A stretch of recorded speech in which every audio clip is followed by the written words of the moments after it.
Maupay pagpanyunto gikan sa University of Science and Technology of Southern Philippines. Kini nakasikahan sa kautuhan, I am David and you're watching Launch Chat.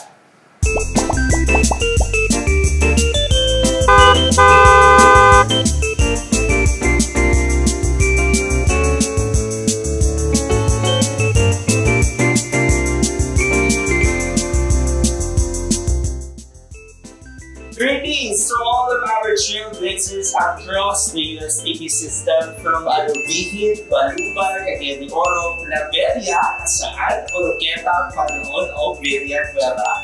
This year, we strengthen this 7-point agenda dynamic highlighting the innovation, digitalization, and internationalization of the university system president. And this season, we bring you the stories of innovation. Kung asa atong ipakita ang mga nagkanaiyang initiatives and innovative ideas sa atong universidad. Diri lang sa Yonsha!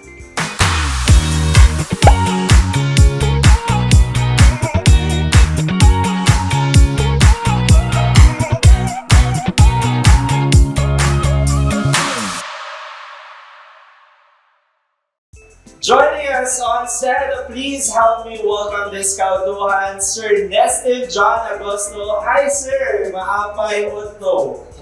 Hello David, and maayong po sa inyo. Yeah, kumusta sir? I'm doing great actually. Alright, so atong ibate, no? Atong mga trailblazers na nandito sa ato karon. Yes, of course David. Hello sa tanan na trailblazers nga nagtanaw karon ani na episode sa Launch Chat. Maayong po sa inyo ang tanan. I'm sure lahat kayo share no, good news sa ato si Sir Nestive karong kautuhan. So let's start our discussion, sir. So our first question, sir, what is the 7th Regional Health Research Conference all about? And then also, sir, we've heard that you're the Center for Natural Products nga head, no? And then also now, atong main purpose and what is the impact of participating in the 7th conference? Yes, of course David. Thank you for that question. And first of all, I would like to thank you for inviting me to this episode sa Launch Chat. It's truly such an honor for me, and I'm really grateful to be given this opportunity to share our research and to promote what we do and work at the Center for Natural Products Research here at USTP. Right. So answering your question, the 7th Regional Health Research Conference, or RHRC, it's actually a conference that brings researchers, health innovators, policymakers, and students and faculty members to this conference. So there are a lot of activities at this conference, such as the oral research presentation, which I participated in, as well as poster presentations and policy pitching competitions, and as well as infomercial contests. By the way, this conference was organized by the Northern Mindanao Consortium for Health Research and Development, and USTP CBO is one of the member institutions of this consortium. So the theme for this conference was Sustainable Health Solutions for a Greener Future, Reaching Health and Environmental Well-being. And this theme is really aligned to what actually we do at the Center for Natural Products Research. We are finding innovative and nature-based approaches to addressing health challenges in our country. So to answer your question regarding the primary purpose of the Center for Natural Products Research, our primary goal actually is to explore the potential of our local biodiversity, especially the medicinal plants and natural resources for health innovations. To be more specific, David, we wanted to discover natural compounds from these plants and test if they have therapeutic and medicinal properties, and potentially convert them into something valuable health innovation, such as which can be in the form of medicines or drugs or health supplements that are affordable, effective, and as well as safe for use. Alright, so that's very insightful of you, sir. Talking more about the research conference, and then we've heard, sir, congratulations by the way for being placed as the first place in the oral research presentation. Could you tell us about the research na imo ang represent sa ato ang conference, and then how does this contribute to the USDP's ongoing efforts and initiatives in strengthening the advancing innovation? So, it was truly a very humbling and a very momentous moment for me to win first place in the oral research presentation in the professional category. So, I know that there were a lot of brilliant and outstanding researchers in the conference, but in order for me to win that contest, I really focused on how can I better present in a clearer way the science behind my research, as well as the impact that it can contribute to the society. So talking about my research, by the way, the title of my research is In Silico Molecular Ducting and Pharmacokinetic Prediction of the Anti-Diabetic and Anti-Hypercholesterolemic Potential of Ginkgo biloba by flavonoid. So, kung imo siya paminawon, David, no, it's really somehow intimidating, yes, due to the mga technical terms and jargon hindi ka. But I will try to make it as simple as possible para po sa mga trigger basers na katanawan ng chat episode. So basically, our research is all about exploring the anti-diabetic and cholesterol-lowering properties sa 5 natural compounds from the Ginkgo biloba tree. And these compounds are called biflavonoids. So, ano nga ang research? We use an innovative and modern method which is ginatawag na mo as in silico method or computer simulations. Okay, so what we did specifically is i-test na mo if naabay ability ang kanilang mga compounds to bind or inhibit or block the function of certain enzymes or proteins na naa sa atong lawas which are linked to diabetes and high cholesterol levels. Okay, so our results have shown that na ay duha ka compounds, namely amethoflavone and belopidine, nga nagpakita o stronger or better na ability than the current medications or standard drugs na ang gigamit din sa among research. And with these promising results, we have also tested if unsa ba iyang safety profile if ever mahimo maglanit sila mga future medicines or potential medicines or medications. And we have found that naa sila, although low ang ilang gastrointestinal absorption, but they were found to be both non-mutagenic, meaning they are less likely to cause mutations sa DNA, or that is, they are less likely to cause cancer.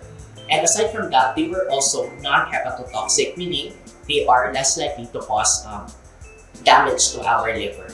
So with these promising results, we can really say that our research, this innovative research, is really aligned to the commitment of USDP to strengthen innovation, especially in the areas of health and medical sciences. And it is also in support to the United Nations Sustainable Development Goals, particularly in promoting good health and well-being.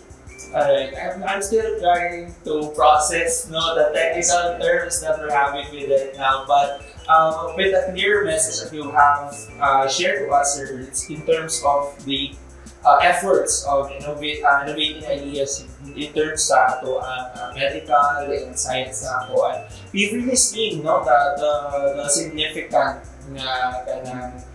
development in terms of that, and then this is very potential as well, especially prevalent na kaya mga diseases, sabi ka diabetes and specifically cancers, talking more about that, sir, and given that your valuable experience, how important do you think this research is for researchers, the faculty members and even students to actively participate in events like the RHRC? I believe it's really and truly important for researchers, for faculty members, and students to join or participate in events like this. So as what I have mentioned earlier, David, 7th Regional Health Research Conference, or RHRC, is more than just a venue for presenting researches. It's also a platform for collaboration, for knowledge sharing, and as well as for learning and inspiration. So it is because if you join in conferences like this, you get to stay updated sa mga latest trends na nagkakahitabo sa ating field of research. And aside from that, pwede po ka makakuha ng mga ideas or maka-inspire ka to generate or pursue new researches na pwede makahatag po contribution sa ato ang society. Okay, so going back to the discussion regarding sa research, the one that you presented, how is this going so far, sir? Are there any developments regarding to this research? So currently sa stage current sa research, we are planning to conduct in vitro and in vivo experiments. When we say in vitro and in vivo experiments, we are now planning to use animal models or enzymes and proteins na makita sa itong labas para i-test if na-evaluate or if ma-confirm or ma-validate ba yun gikan sa among computer simulations na results ang kaning mga results when they are tested in the actual laboratory setting. So, muna siya ang next stage sa our research currently. Alright, so at least ay significant development sa ato ang nakabadaan. And of course, it really shows that the university is not only the efforts of technology but also the science aspect, diba? And then we're very glad that you shared this to us, sir. And of course, talking about the community, this is our last question as well. So to inspire our aspiring researchers out there, what message would you like to share with our fellow researchers and students who aim to make meaningful contribution through science and innovation? So if there is one message, David, that I would like to share to our aspiring trailblazer researchers and faculty members, it would be to pursue research that you are genuinely and truly passionate and curious about.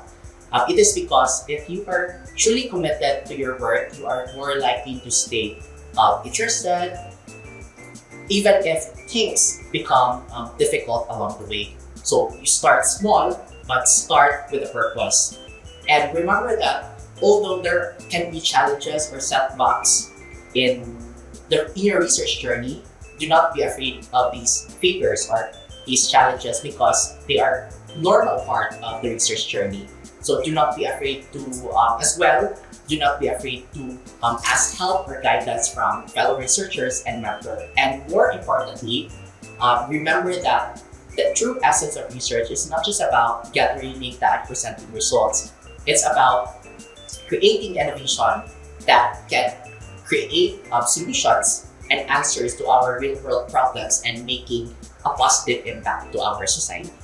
I like that, sir, you start with a small but with a purpose, and only that through essence of all that we did, of all the things that we do, especially you're screaming the values of transformational leadership because as at the end of the day, when we enroll in this institution, one thing that we always have or ina-instill sa atin is to give back to our community, and this is very significant for the development, especially sa science na aspect, kay daghan kayo for sure matabangan sa ato ang mga ka-fellow trailblazers and all of the people sa ato ang nation. And thank you so much for that, sir. Thank you so much for your expertise and the things that you shared to us this kautuhan. Daghang salamat po, David, and thank you for recognizing our contribution dili lang sa UST but in general to the society.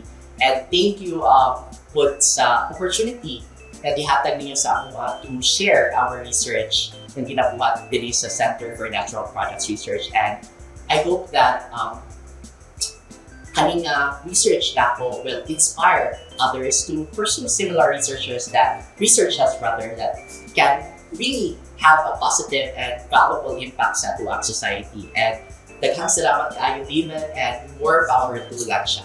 Yes, thank you so much, sir. And for sure, daghan yung kayo mapapayulo sa mga research. And we're truly thankful for your request. Thank you as well. Thank you.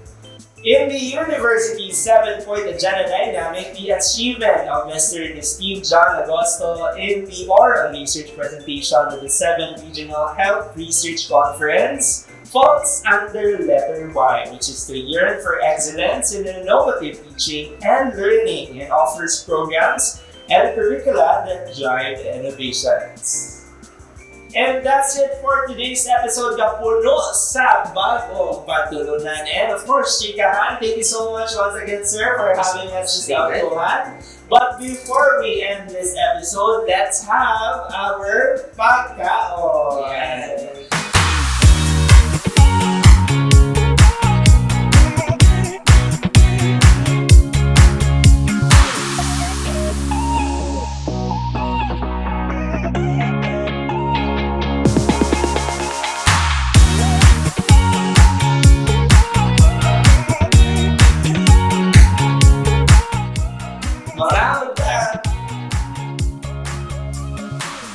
For today's Kautuan, we have sponsored by Investment Goodies Ready-to-Eat Products.